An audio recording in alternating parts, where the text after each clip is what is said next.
I have received a letter from the Honourable Trevor Mallard seeking to debate under Standing Order 380, the announcement last night regarding changes to widen the qualifying criteria for the large budget screen production fund. This is a particular case of recent occurrence involving ministerial responsibility. The member in his application acknowledges that legislation is to be introduced today that relates to one aspect of the agreement between the New Zealand Government and Warner Brothers relating to the Hobbit movies. The member's application relates to another element of that agreement. The test for whether a particular case of recent occurrence requires the immediate attention of the House is a high one. It is relevant when considering whether a matter requires the urgent attention of the House to consider whether the matter proposed to be discussed must come before the House reasonably soon in the form of legislation, and whether there are other parliamentary means of debating the subject. In addition to today's legislation, there will be other opportunities to consider the criteria for the large budget screen production fund. Select committees are currently considering financial reviews, and there was a question for oral answer today. I'm not persuaded that the business of the House should be set aside today. The application is therefore declined. The Honourable Trevor Mallard. And a very narrow point of order, and not disputing in any way your ruling. But it goes to the words, in addition to the debate today. Can I take it from that, therefore, sir, that it will be appropriate during today's debate on the employment relations legislation to add that it will be slightly widened in order to consider these matters as well? Well, I'll hear the Honourable Leader of the House, the Honourable Jerry Brownlee. Mr Speaker, Mr Mallard clearly, as one of the opposition parties who was provided with the bill earlier in the day, knows its content. He'll also know that it is an extremely narrow bill. And, Mr Speaker, I don't think it would be appropriate for the Speaker to rule that where a bill is presented to the House, matters completely unrelated to that bill, can be part of the debate of that bill. Well, I'll hear the Honourable Trevor Mallard further. Mr Speaker, given that assurance from the Minister about the total lack of relationship between the two, would you like to review your ruling? Nice try. Nice try.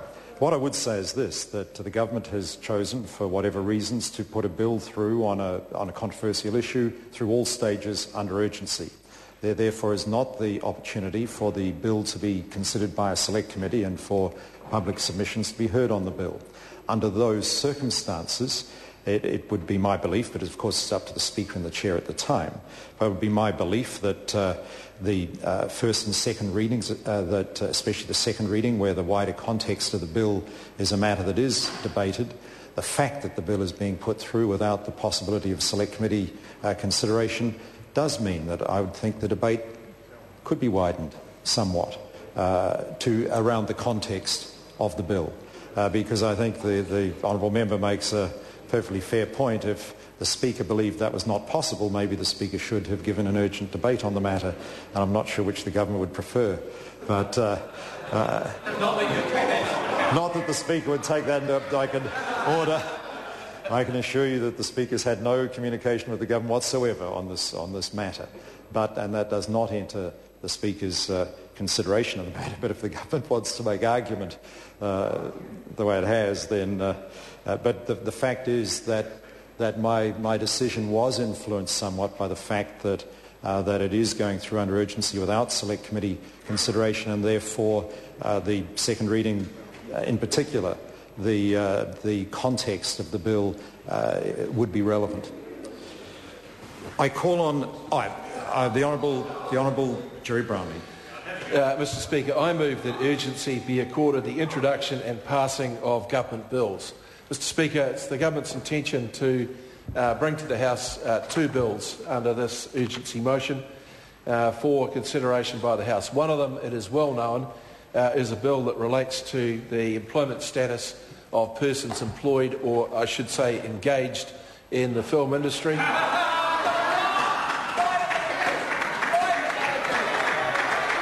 Order. No order. And there's so little joy in the Labor Party these days. They take any opportunity to take a little bit of light relief in their life. The second bill, Mr Speaker, deals with matters relating to provisions that are of a legal matter.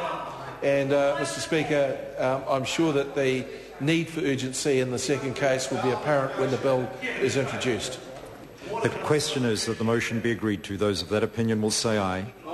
The contrary, no. The ayes have it. Party vote called for. The clerk will conduct a party vote.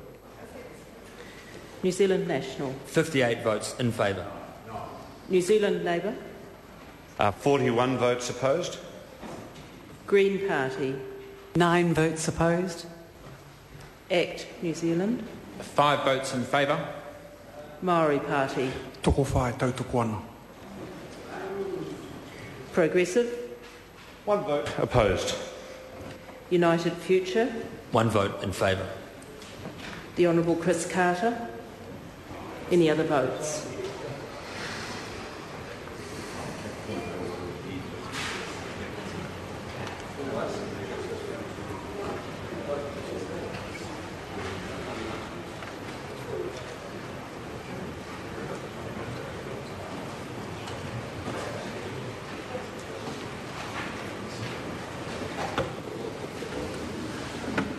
The ayes are 69, the noes are 51. The motion is agreed to.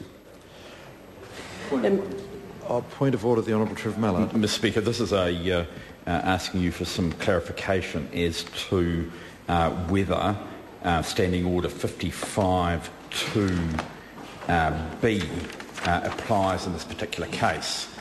Sir, I won't go into the matters surrounding the second bill, but you will remember that at Business Committee there was a discussion of a bill on legal matters where an undertaking was given by the opposition, by the Labour opposition, I think by all opposition members at that committee, that because it was a important but not contentious piece of legislation, that we would get that through by 6 o'clock.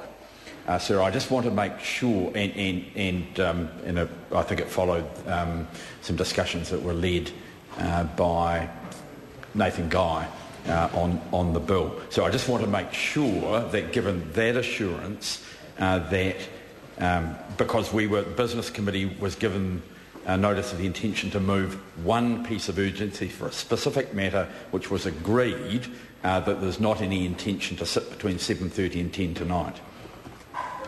Mr Speaker. Speaking to point of order, the Honourable Jerry Brownlee. Mr Speaker, the problem with the suggestion made by the member is that it is the assumption behind what he's suggesting is that that there had to be agreement about whether there was urgency or not. There in fact was, and the effect of that is that the House can sit till 10 p.m. tonight.